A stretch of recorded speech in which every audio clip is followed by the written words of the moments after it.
క్రీస్తునందు ప్రేమైన సహోదరి సహోదరులకు యేసుక్రీస్తు నామములో శుభములు. దేవుని యొక్క నూతనమైన కృప మీకు కలుగునుగాక. ఈరోజు దేవుడు మనకిచ్చిన మాట 5వ కీర్తన 12వ వచనం. యెహోవా నీతిమంతులను ఆశీర్వదించువాడవు నీవే, కేడముతో కప్పినట్లు నీవు వారిని దయతో కప్పెదవు. కావున నీ నామమును ప్రేమించువారు నిన్ను గూర్చి ఉల్లసింతురు. ఈ మాటలు మనం 5వ కీర్తనలో చూస్తున్నాము. ఈ కీర్తన దావీదు మహారాజు రాసినట్టుగా మనం చూడగలం. దావీదు మహారాజు తన మాటల్లో చెప్తున్నారు కదా, యెహోవా నీతిమంతులను ఆశీర్వదించువాడువు నీవే. ఈ లోకంలో మనము నీతిగా జీవించినప్పుడు ఎవరు చూడరు అని అనుకుంటాం అనమాట. కానీ ఎప్పుడైతే మనము వాక్యానుసారంగా జీవిస్తామో, నీతిగా జీవిస్తామో, దానికి కారణమైన వారు, దాని స్వభావమును కలిగించిన వారు దాన్ని చూస్తారనమాట. ఈ లోకంలో చూడండి, మంచిగా చదువుకుంటున్న పిల్లల్ని వివేకవంతులు, తెలివైన వారిని ఆకర్షిస్తారనమాట. వాళ్ళు వారికి స్పాన్సర్ చేయడానికి కూడా ఇష్టపడతారు. ఎవరైతే ఎక్కువ కష్టపడే తత్వం ఉంటుందో, ఎవరైతే ఎక్కువగా చురుకుగా ఉంటారో వాళ్ళని ఐటీ కంపెనీలో ఆకర్షిస్తూ ఉంటాయి అన్నమాట. ఎవరైతే మూటు పనులు చేస్తూ ఉంటారో వాళ్ళని మోటు పనులు చేసే వాళ్ళు ఆకర్షిస్తూ ఉంటారు అన్నమాట.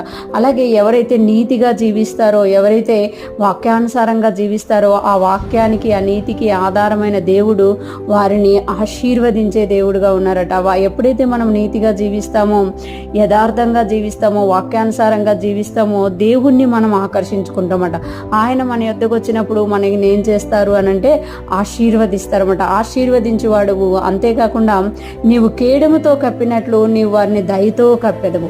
ఎవరైతే నీతిగా జీవిస్తారో, నీతిమంతులుగా ఉంటారో, వాక్యానుసారంగా జీవిస్తారో వాళ్ళనంట దేవుడు కేడముతో కప్పినట్లు. కేడము ఎప్పుడైతే మనం యుద్ధ రంగంలో ఉంటామో, కేడము అనేది మన ఎదురుగా వచ్చే వారి యొక్క శత్రువు యొక్క ఆయుధాలని ఆపేదిగా, మనల్ని ప్రొటెక్ట్ చేసేదిగా, మనల్ని కప్పేదిగా ఉంటుంది. అదే సమయంలో శత్రువు యొక్క ఆయుధాలు మనల్ని తాకకుండా అడ్డుకునేదిగా ఉంటుంది. దేవుడంట ఎవరైతే నీతిగా జీవిస్తారో, నీతిమంతులుగా ఉంటారో వాళ్ళనంట కేడముతో కప్పినట్లు దయతో కప్పెదవు అంటున్నారు.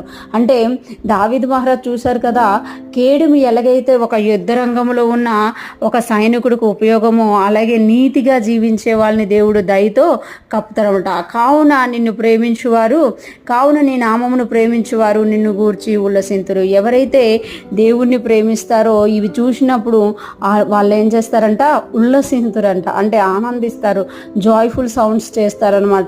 దేవుడు నీతిమంతులను విడిచిపెట్టే దేవుడు కాదు. నీతిమంతులను ఆశీర్వదించడమే కాదు, వారి ఆశీర్వాదాన్ని దయతో, కేడముతో ఎలాగైతే మనం కాపాడబడతామో అలాగ దయతో కప్పి మనల్ని కాపాడే దేవుడుగా ఉన్నారనమాట. ఈరోజు ఫ్రెష్ మన వింటున్న ప్రతి ఒక్కరూ జ్ఞాపకం చేసుకోవాలి.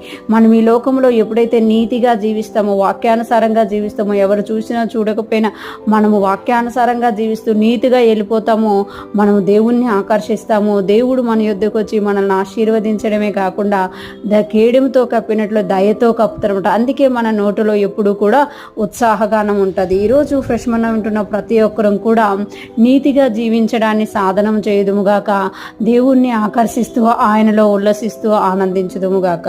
ఆమేన్.